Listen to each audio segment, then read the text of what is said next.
Assalamualaikum warahmatullahi wabarakatuh. Alhamdulillah, kita ni bertemu lagi dalam rancangan esensi buku yang bertajuk The 48 Laws of Power.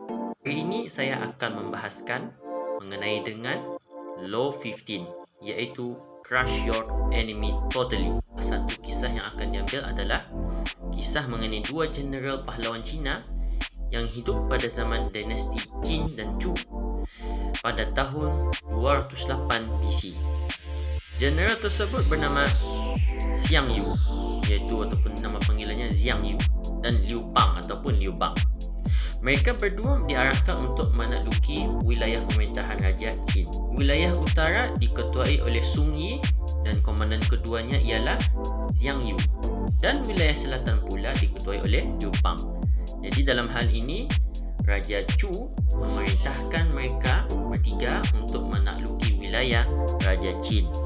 Jadi Raja Qin ni mempunyai dua wilayah, utara dan selatan.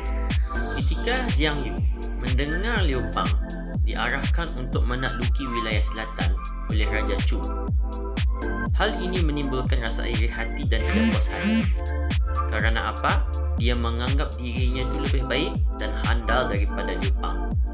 Jadi Xiang Yu bertekad untuk menakluki wilayah selatan yang ditakluki oleh Liu Bang. Setelah tiba di sana, penasihat Xiang Yu yang bernama Fang Sheng telah memberi nasihat dan menghasut untuk membunuh Liu Bang kerana banyak tomahan yang dilakukan oleh Liu Bang. Konon-kononnya Liu Bang telah melakukan pengkhianatan negara, dan itu Xiang Yu pun dalam hatinya ingin membunuh Liu Bang. Hal ini telah menimbulkan kemarahan kepada Liu Bang, dan Liu Bang telah berjanji untuk membunuh Xiang Yu dan menganggap dia sebagai musuh yang tidak dapat dimaafkan. Ketika berlakunya pergulutan di antara mereka berdua, Liu Bang pada ketika itu meminta untuk berdamai dengan Xiang Yu. Tetapi Fang Sheng, penasihat Xiang Yu, tidak menyuruh Xiang untuk berdamai. Walau bagaimanapun, Xiang Yu tetap menerima perdamaian, dan dia cuba menghasut Liu Bang untuk mengakui bahawa Xiang Yu merupakan panglima yang hebat dan juga tunduk kepada arahannya, dan sekaligus membawa Liu Bang kembali ke kota Raja Chu. Dia bersetuju dengan pendapat ataupun dengan arahan yang diarahkan oleh Xiang Yu, tetapi itu sebenarnya tipu helah. Dengan adanya tipu helahnya, dia pun melarikan diri dengan sebahagian kecil tenteranya daripada kota Raja Chu tadi. Akhirnya, Xiang Yu telah mengalami kekalahan yang teruk akibat daripada beberapa perkara, dan ini membuatkan Liu Bang mengambil kesempatan untuk membunuh Xiang Yu. Tapi Xiang Yu tidak dapat dibunuh kerana dia kuat melarikan diri, sehingga Liu Bang sanggup menjadikan dia sebagai most wanted person di China dan juga mempunyai bounty prize untuk membunuh Xiang Yu. Hakikatnya, Xiang Yu telah membunuh diri. Dia tidak dapat ditangkap oleh orang lain ataupun dibunuh oleh Liu Bang. Berdasarkan daripada kisah dua jeneral perang tadi, Liu Bang tidak dapat menerima kenyataan dan hendaklah menghancurkan musuhnya yang bernama Xiang Yu secara habis-habisan. Dan itu membuatkan Liu Bang telah tercapai kemenangannya. Key of powers di sini.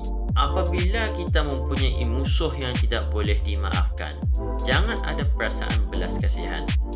Hancurkan musuh dengan secukup-cukupnya, seperti mana mereka ingin menghancurkan kita. Dalam memperjuangkan kuasa, sememangnya akan ada membuat musuh dan akan ada bergelut dengan permusuhan. Jika ada musuh seperti begini, jangan berhenti separuh jalan untuk menghancurkannya. Manfaat yang dapat kita ni ambil daripada kisah ini adalah apabila berhadapan dengan musuh yang ingin membunuh kita, jangan diberi belas kasihan. Hancurkan musuh anda secara total, secara habis-habisan. Jadi seterusnya lagi, setiap perjuangan mesti menimbulkan permusuhan di antara pihak yang iri hati dan lain-lain. Jika ada musuh yang betul-betul jahat, jangan berhenti separuh jalan untuk menghancurkannya.